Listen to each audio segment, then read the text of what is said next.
गौ संरक्षण के लिए बनी गौशाला की व्यवस्था में सेंध लगाकर गौकशी कर रहे 2 अभियुक्तों को पुलिस ने मुठभेड़ कर दबोच लिया है। अभियुक्तों के पास से बड़ी मात्रा में गौकशी के उपकरण, तमंचा, कारतूस बरामद हुए हैं। पुलिस लाइन में प्रेस वार्ता के दौरान डीसीपी वेस्ट BBGTS मूर्ति ने बताया है कि बिठूर थाना क्षेत्र टिकरा गांव में मुठभेड़ के दौरान 2 गौकशी करने वाले लोगों को गिरफ्तार किया।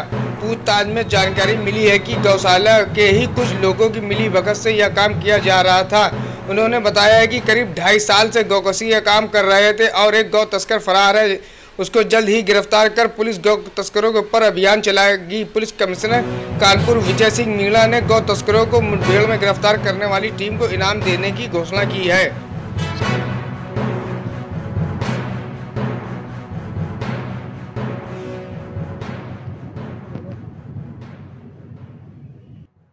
जैसे सब लोग चलेगा IPS वैसे आप भी चलेगा।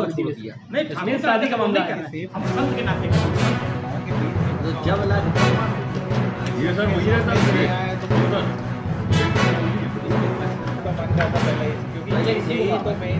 उसको पूरा देना चाहिए।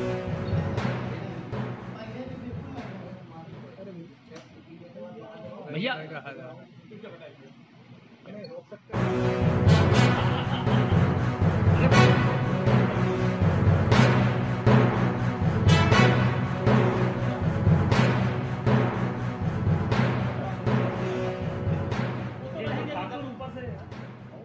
वो नहीं करते, उसको बात करते कभी बात करके कभी नहीं, ये लोग कहीं गए काटते वहीं पे।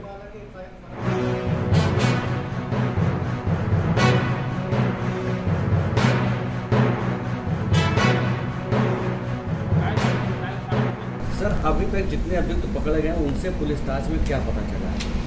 देखिए, आपको विदित है कि सुबह जो थाना बिठूर क्षेत्र अंतर्गत टिकरा गांव में जो गौशाला है वहां पे एक मुठभेड़ में 2 गोवध करने वाले अपराधी पकड़े गए थे और उनके पूछताछ के दौरान ये पता चला कि ये जो गौशाला का गोपालक है लक्ष्मण, उनका भाई जो मुकेश है वही इनका सहयोग करता था और उन्हीं के सहयोग से ये लोग ये गोवध करते थे।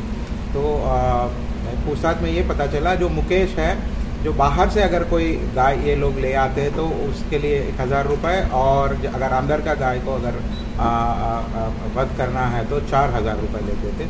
और पूछताछ के दौरान ये भी पता चला मुकेश ना कि मतलब उनका सहयोग ही नहीं करते थे, इनके जो ये काटने के उनका मदद भी करते थे और उसमें शामिल भी होते थे। जो ये बाहर से गाय लाते थे वो कैसे लाते थे? किसी की पालतू गाय चुराते थे या जो सड़क पे घूमती हैं अन्ना गाय उनको उठाते थे? पूछताछ के दौरान यही पता चला कि सड़क पे जो गाय मतलब ऐसे आवारा गाय जो मिलते हैं उसको पकड़ के ये लोग ले आते थे। और पूछताछ के दौरान ये भी पता चला कि अब तक मुकेश के जब पूछताछ के दौरान ये पता चला करीब 6 गायों का तो ये लिस्ट बता रहा था और पूछताछ चल रही है। जो भी अन्य तथ्य निकलेंगे वो आपको विदित करेंगे। में कितने गैंग में लोग शामिल थे, कितने दिन से कर रहे थे, कुछ पता चला कितने गायों? पूछताछ के दौरान यही हमें पता चला कि ये कोविड के समय से जो कोविड पहला लहर जो शुरू हुई थी सबसे शुरू हुआ, तो लगभग मान लीजिए कि 2-2.5 साल से ये चल रहा है। और इनमें अभी तक तो जो कुला है 4 लोग जो सुबह दो लोग मुठभेड़ के समय पकड़े गए थे और मुकेश, और 14 नाम जो सामने आया है उनका नाम है अबरार, जो वैन ड्राइवर भी है और इनका हर चीज़ का इनका हेल्प करते थे। जैसे किसी से बात करके ये जो मांस है उसको बेचने के लिए या किसी कहीं पर रखने के लिए ये उनको मदद करता है। इन्होंने बताया गौशाला की जिस तरह मिली भगत मिली है, गौशाला वालों की जिस तरह मिली भगत मिली है, तो क्या आगे भी गौशालाओं में क्या अभियान चलाया जाएगा? क्योंकि गौशाला के कर्मचारी की मिली भगत। हाँ, ये हमारे मतलब वो इसमें है प्रायोरिटी लिस्ट में और माननीय CP सर के डायरेक्शंस में हम लोग एक अभियान चलाने के भी प्रयास में है, जहाँ पे जितने भी गौशाला है हमारे कानपुर कमिश्नरेट के अंतर्गत उन सभी गौशालाओं का एक बार हम लोग चेकिंग भी करेंगे।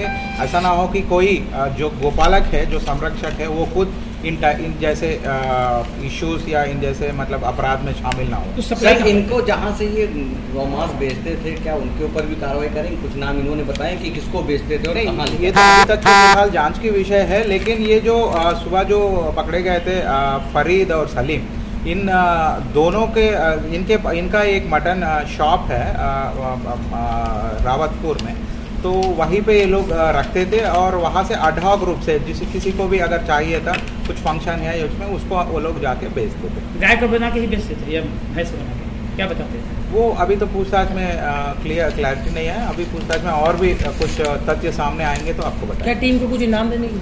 हाँ, जो एक बहादुरी के साथ जो हमारे पुलिस पार्टी ने जो सुबह इतना अच्छा काम किया है उन सभी टीम के लिए माननीय एसीपी श्री विजय सिंह मीना सर ने 50,000 घोषित किया और बाकी इनके लिए प्रशस्ति पत्र भी मिलेगा और हमारे तरफ से भी पूरा जो भी रिवार्ड देना है वो भी।